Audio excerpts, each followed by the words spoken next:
Fokus dari Bumi Kenyalang, masyarakat perlu terus menyemai semangat perpaduan bagi menjamin keutuhan dan kesejahteraan. Perinciannya bersama Vanessa Mering. Silakan Vanessa. Ya, terima kasih Sahi. Masyarakat berbilang kaum dan agama diseru untuk terus menyemai semangat perpaduan yang telah terbina sejak sekian lama bagi menjamin sebuah keutuhan, kesejahteraan dan keamanan di negeri ini. Yang di-Perdana Negeri Tun Pehin Sri Abdul Taib Mahmud berkata, sempena perayaan Tahun Baru Cina yang akan diraikan oleh seluruh masyarakat Cina esok, segenap lapisan masyarakat diingatkan bahawa kepelbagaian budaya dan tradisi sesama kaum bukanlah penghalang kepada penyatuan dan perpaduan, malah ia memberi peluang kepada semua untuk berkongsi selain mengenali antara satu sama lain.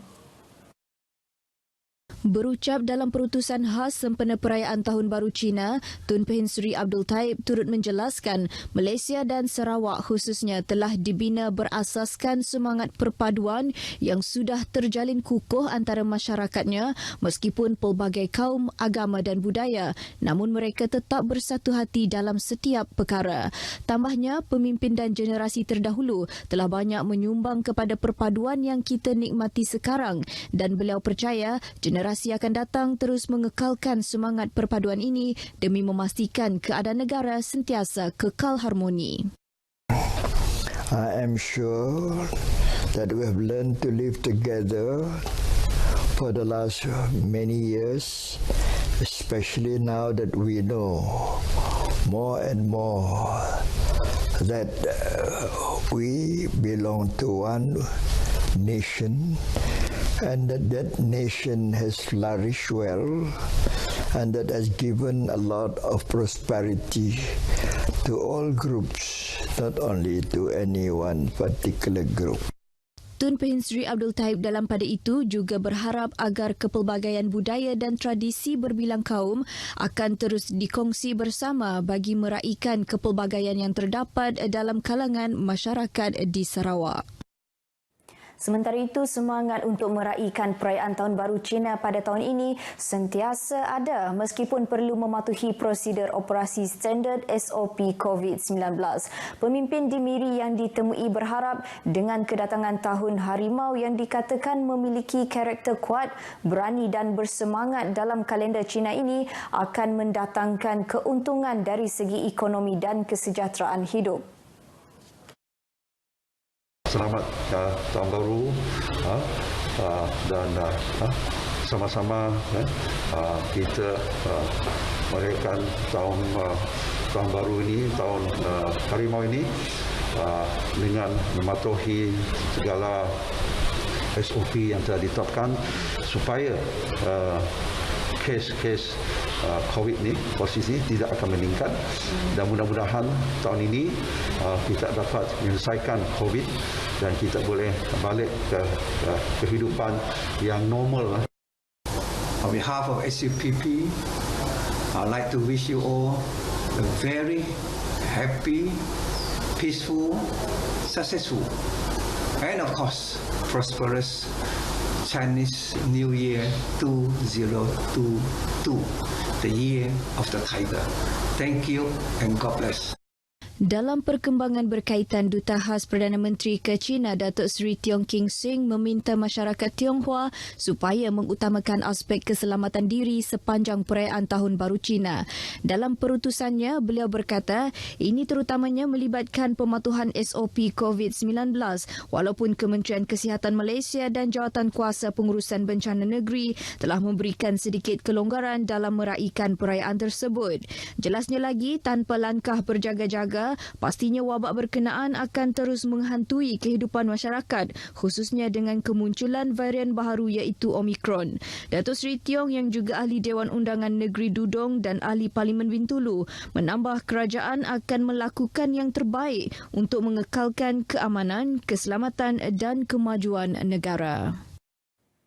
Masyarakat Tionghoa bakal meraikan perayaan Tahun Baru Cina esok dan ia sering dikaitkan dengan 12 simbolik zodiak haiwan dalam kalender Cina yang membawa karakter masing-masing serta tahun ini merupakan giliran harimau. Ikuti perincian mengenai makna Tahun Harimau bersama wartawan Debbie Amanda Padan.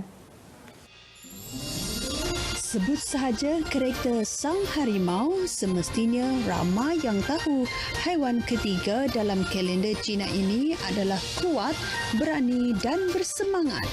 Timbalan Presiden Persatuan Kebudayaan Hakka Malaysia, Michael Leong berkata, menurut kepercayaan masyarakat Cina, terdapat 5 elemen seperti kayu, tanah, api, logam dan air, serta tahun ini adalah dengan zodiak harimau air. Kali terakhir tahun harimau dengan elemen air adalah pada 60 tahun yang lalu, iaitu pada tahun 1962. Jelasnya, harimau air membawa makna yang positif, iaitu berani, agresif, berkeyakinan tinggi tetapi sedikit degil. Sangat. Sebab harimau memang agresif. So agresif in what? Don't go aggressive in your relationship. Jangan too aggressive in your investment, because of COVID-19. So everything just start up. Baru aja kita start tahun ini. So hati-hati investment, kesihatan, banyak orang pun call this come up to sport, all these things. Jangan pusing lah kan. Selain itu, tambahnya, apa yang lebih menarik lagi, tahun harimau adalah tahun untuk melangkah dan bertindak. Tahun ini pun tahun on prepare, on tiger. Preparation last year is a to prepare. So this year you can do your things very well. So tiger ni you have to go already. You have to go already. You have planning to go, but careful way. Dedah Michael lagi, tahun harimau juga amat sesuai bagi mereka yang ingin memulakan perniagaan, membina rumah tangga ataupun menginginkan zuriat kerana sifat harimau itu sendiri yang berani. Katanya lagi, harimau turut mempunyai beberapa sifat positif yang boleh diterap dan diamalkan dalam kehidupan seharian, seperti boleh menjadi seorang pemimpin.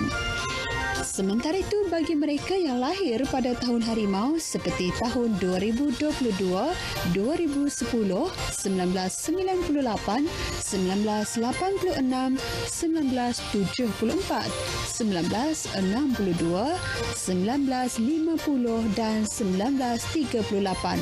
Pasangan serasi mereka ialah daripada zodiak khinzir, anjing dan kuda. Warna merah pula dipercayai warna yang membawa tuah kepada mereka yang dilahirkan pada tahun harimau. Laporan Debbie Amanda Padan, Berita RTM. Seramai 77 penduduk rumah panjang Rangsa Jimat di Nanga Meluan, Julau tinggal sehelai sepinggang setelah rumah mereka musnah dalam kejadian kebakaran awal pagi tadi. Menurut Ketua Balai Bomba dan Penyelamat Bintangor, Nicholas Belulin, kejadian itu menyebabkan rumah panjang 17 buah pintu musnah 100%. Jelas Nicholas, pihaknya menerima panggilan kecemasan pada pukul 4.05 pagi berhubung kejadian tersebut. Ujarnya jarak ke lokasi kebakaran dianggarkan sejauh 60 km dan ia mengambil masa kira-kira 1 jam. Setibanya pasukan bomba dan penyelamat Bintangor, rumah panjang jenis tidak kekal itu telah musnah dijilat api. Bagaimanapun, tiada kemalangan jiwa dilaporkan. Tambah Nicholas lagi, kebakaran berkenaan dipercayai bermula dari bilik nombor 6 dan seterusnya merebak ke bilik-bilik lain hingga meranapkan keseluruhan rumah panjang tersebut. Punca kebakaran dan jumlah taksiran kerugian masih dalam siasatan. Dengan itu, sekian berita dari Sarawak. Kita kembali bersama Sahi di Angkasa Puri.